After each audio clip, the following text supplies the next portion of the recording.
क'क्राझाराव मन्त्री बिमल बरानि नुजाथिनायाव साखोन-सिखोन सिबस्रांनाय हाबाफारि बानजायदों। स्वच्छ भारत अभियान बिथांखि 1 तारिख 1 घन्टा खामानि मावनाय बिथांखिनि गेजेरजों माहारिनि बिफा महात्मा गान्धीनि जोनोम सान गान्धी जयन्तीनि आगु सानाव दुलाराय भारत हादरावनो साखोन-सिखोन सिबस्रांनाय हाबाफारि बानजायनाय बायदियै दिनै क'क्राझार जिल्ला इउपिपिएलनि बानजायनायाव क'क्राझार जिल्लानि जिल्ला बेंगिरिनि लांगोनायाव थानाय महात्मा गान्धी पार्कआव साखोन-सिखोन सिबस्रांनाय हाबाफारि मावफुङो। बे हाबाफारियावनो बाहागो लायो आसामनि मन्त्री बिमल बरा, एमएलए सुरेन फुकन, हेमां ठाकुर, बिटिआरनि गाहाय खुंगिरि प्रमद बर', क'क्राझार सानजा जनजाति विधानसभा बियाबनि एमएलए लरेन्स इस्लारि, क'क्राझार मिउनिसिपाल बर्डनि मासिगिरि प्रतिभा ब्रह्म आरो इउपिपिएल दोलोनि गुबुन गुबुन बिबाननि बिबानगिरिफोरजों लोगोसे क'क्राझार मिउनिसिपाल बर्डनि गुबुन गुबुन बिबाननि मावथिफोरा। प्रधानमंत्री नरेंद्र मोदी डांगरियाय 2014 दायित्व लोৱাৰ পিছতে स्वच्छ भारत अभियान आरम्भ কৰিছিলে আৰু আজিলৈকে এই কাম ভাৰতৰ বিভিন্ন প্ৰান্তত বিভিন্ন ৰাজ্যত বিভিন্ন অঞ্চলত চলি আছে আৰু চলি থাকিব। আৰু এতিয়া আগৰ নিচিনা যেটো লেতেৰা পেটেৰা আমি আমাৰ অফিস বিলাক আমাৰ টাউন বিলাক দেখিবলৈ পাইছিলো, এটো লাহে লাহেকৈ সাফা হৈ গল। আৰু কোকৰাঝাৰ টাউন দুবাৰকৈ নেশনেল এৱাৰ্ড পালে।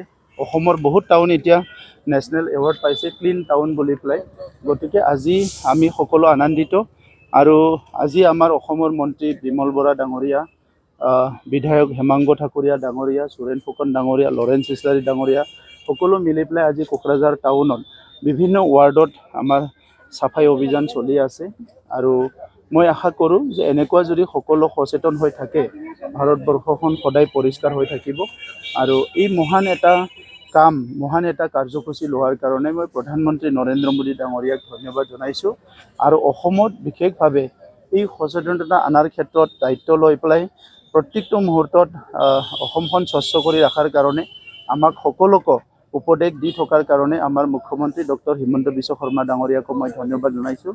আৰু অহাকালি আমাৰ গান্ধী জয়ন্তী, আমি কোকৰাঝাৰত গান্ধী জয়ন্তীটো খুব ভালকৈ পালন কৰিম। আৰু অহাকালি গভৰ্ণমেণ্টৰ আমাৰ কাউন্সিল গভৰ্ণমেণ্টৰ বহুত প্ৰগ্ৰাম আছে, বহুতখিনি প্ৰগ্ৰাম স্কিম আমি লঞ্চ কৰিম অহাকালি গান্ধী জয়ন্তী উপলক্ষে।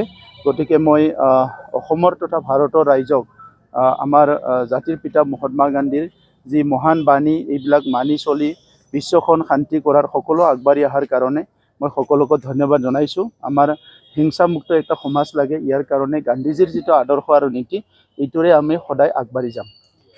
কোভিডে গোটেই বিশ্বক স্তব্ধ কৰি তুলিলে আৰু বিজ্ঞানীসকলে যেতিয়া আমাক ক'লে যে চাফ চিকুণকৈ থাকিব লাগে, মাস্ক মাৰিব লাগে, হাত পৰিষ্কাৰকৈ ৰাখিব লাগে ইত্যাদি ইত্যাদি যিবিলাক SOP আহিলে, তেতিয়াই প্ৰধানমন্ত্ৰী ডাঙৰীয়াৰ 14 চনত কোৱাৰ এই যি যুক্তিযুক্ততা, এই যুক্তিযুক্ততা আজি সমগ্ৰ বিশ্বই উপলব্ধি কৰিছে।